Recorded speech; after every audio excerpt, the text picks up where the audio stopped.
ഈ പാലക്കാട് ഡിവിഷൻ വിഭജനത്തിനെതിരെ ശക്തമായ പ്രതിഷേധത്തിനൊരുങ്ങുന്നു കേരളം. മലബാറിൽ നിന്നുള്ള UDF MPമാർ തിരുവോണ ദിവസത്തിൽ ഉപവാസമിരിക്കും.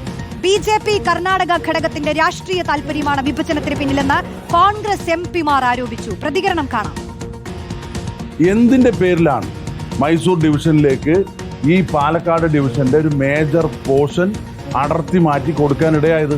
ഒറ്റ കാര്യമുള്ളൂ, കർണാടകയിലെ BJPയുടെ താല്പര്യം. തിരുവോണ നാളിൽ പാലക്കാട് ഡിവിഷൻ ഓഫീസിന് മുമ്പിൽ ഒരു ഏകദിന സത്യാഗ്രഹം സംഘടിപ്പിക്കാൻ തീരുമാനിച്ചിരിക്കുകയാണ്. കേരളത്തെ അവഹേളിക്കലാണ്, അപമാനിക്കലാണ്. അതുകൊണ്ട് ഒരിക്കലും ഈ തീരുമാനം നമുക്ക് അംഗീകരിക്കാനാവില്ല. ഈ പാലക്കാട് കാലക്രമേണ ഇല്ലാതാക്കി തിരുവനന്തപുരം ഡിവിഷൻ ലയിപ്പിക്കാനുള്ള ഒരു ഹീനമായ ഒരു ഗൂഢതന്ത്രത്തിന്റെ ഭാഗമാണ് ഇപ്പോൾ വന്നിരിക്കുന്നത്. പാലക്കാട് റെയിൽവേ ഡിവിഷനെ സത്യം പറഞ്ഞാൽ അതിന്റെ 2 ചിറകുകളും വെട്ടി എറിയപ്പെട്ടിരിക്കുക. പക്ഷെ ഇതിന്റെ പിറകിൽ തീർച്ചയായും കേന്ദ്ര റെയിൽവേ സഹമന്ത്രി സോമണ്ണയാണ് ഇതിന്റെ പുറകിൽ പ്രവർത്തിച്ച കാര്യം ഒരു തർക്കം വേണ്ട. കേന്ദ്ര സർക്കാർ നീക്കത്തിനെതിരെ ശക്തമായ പ്രക്ഷോഭം സംഘടിപ്പിക്കുമെന്ന് CPIM സംസ്ഥാന സെക്രട്ടറി MV ഗോവിന്ദൻ റിപ്പോർട്ടറിനോട് പറഞ്ഞു. കേൾക്കാം. BJP ഗവൺമെന്റ് കേരളത്തോട് കാണിക്കുന്ന വിവേചനപരമായ നിലപാടുകളാണ്. പാലക്കാട് ഡിവിഷനെ വിഭജിച്ച് അത് മൈസൂരിന്റെ ഭാഗമാക്കാനുള്ള നിലപാടാണ്. അതൊരു തരത്തിലും അംഗീകരിക്കാൻ സാധിക്കുന്നത് കേരളത്തിന്റെ റെയിൽവേ വികസനത്തിന് അതിശക്തമത്തായ രീതിയിലുള്ള ഒരു പിന്നോക്കം പോകായിരിക്കും അത്. അപ്പോൾ അതിനെതിരായിട്ടുള്ള അതിശക്തിയായിട്ടുള്ള സമരങ്ങളിൽ, പ്രക്ഷോഭങ്ങളിൽ നമുക്ക് മുന്നോട്ടേക്ക് പോകേണ്ടതുണ്ട് എന്ന് തന്നെയാണ് അത് സംബന്ധിച്ച് ചൂണ്ടിക്കാണിക്കാനുള്ളത്. കേന്ദ്ര സർക്കാരിനെതിരെ യോജിച്ചുള്ള സമരം വേണമെന്നാണ് ജോൺ ബ്രിട്ടാസ് MPയുടെ നിലപാട്.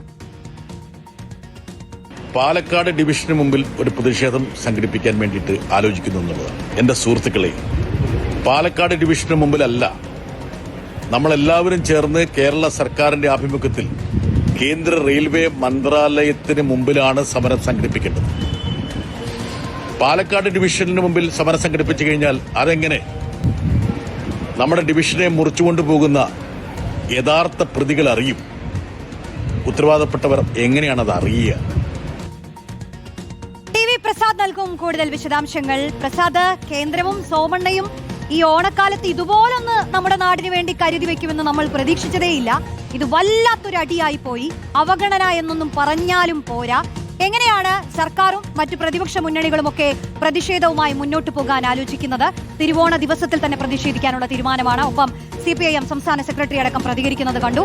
ഒരുമിച്ചുള്ള ഒരു പ്രതിഷേധമാണ് വേണ്ടതെന്ന് ജോൺ ബ്രിട്ടാസ് MP പറയുന്നു. എങ്ങനെയാണ് പദ്ധതികൾ പ്രതിഷേധത്തിന്റെ? പ്രസാദ്. റോഷിനി, പാലക്കാട് ഡിവിഷനിൽ നിന്ന് മംഗലാപുരം മാറുന്നതോടുകൂടി വലിയ തിരിച്ചടിയാണ് സംസ്ഥാനത്തിനുണ്ടാവുക എന്ന കാര്യം ഉറപ്പാണ്.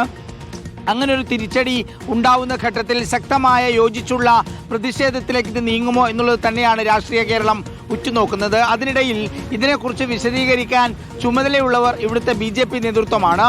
ഇതുവരെയും BJPയുടെ സംസ്ഥാന അധ്യക്ഷൻ രാജീവ് ചന്ദ്രശേഖർ ഒരക്ഷരം ഇതിനെക്കുറിച്ച് പ്രതികരിക്കാൻ തയ്യാറായിട്ടില്ല. അനിൽ ആന്റണി മിണ്ടിയില്ല.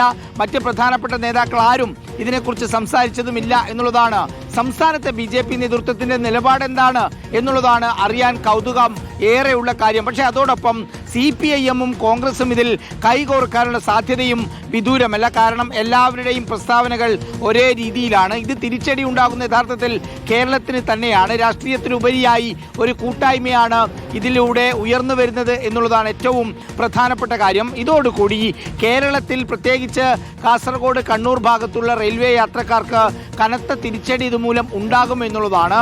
സ്പെഷ്യൽ ട്രെയിനുകൾ ഉൾപ്പെടെ മംഗലാപുരത്തേക്ക് പോകുന്നതുൾപ്പെടെയുള്ള കാര്യത്തിൽ വലിയ ആശങ്കയാണ് നിലനിൽക്കുന്നത്. അതോടൊപ്പം തന്നെ കാസർഗോഡ് ഇനിയിപ്പോൾ അതൊരു ടെർമിനലാക്കി മാറ്റിക്കൊണ്ട് മംഗലാപുരത്തുള്ള സൗകര്യം കാസർഗോഡേക്ക് കൊണ്ടുവരേണ്ടി വരും. അതത്ര എളുപ്പമല്ല കാര്യം. മാത്രവുമല്ല, വരുമാനത്തിൻ്റെ കാര്യത്തിലാണ് വലിയ നഷ്ടം കേരളത്തിനുണ്ടാകുന്നത്, പാലക്കാട് ഡിവിഷന് ഉണ്ടാകാൻ പോകുന്നത്. കാരണം മംഗലാപുരം നമുക്കറിയാം വലിയ തുറമുഖ സാധ്യതയുള്ളത് കൊണ്ട് തന്നെ കേരളത്തിലേക്ക് വരുന്ന ചരക്കുകളിൽ വലിയൊരു ശതമാനവും മംഗലാപുരത്ത് നിന്ന് തുടങ്ങിയിട്ടാണ് ഇങ്ങോട്ടേക്ക് വരുന്നത്. അതിനി ഇല്ലാതാകും.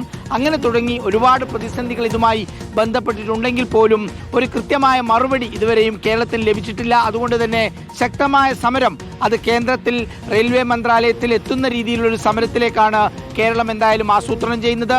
വിഷയത്തിൽ മുഖ്യമന്ത്രി പ്രതിഷേധം രേഖപ്പെടുത്തിയിട്ടുണ്ട്, പ്രതിപക്ഷ നേതാവ് രേഖപ്പെടുത്തിയിട്ടുണ്ട്. ഓണ ദിവസം MP-മാർ നിരാഹാര സത്യാഗ്രഹത്തെക്കുറിച്ച് ആലോചിക്കുന്നു. അങ്ങനെ തുടങ്ങി അതിശക്തമായ സമരം ഉയർന്നു വരും എന്നുള്ളത് തന്നെയാണ് നമുക്കറിയാൻ കഴിയുന്നത്. റോഷ്നി. ശരി, TV പ്രസാദാണ് വിവരങ്ങൾ നൽകിയത്.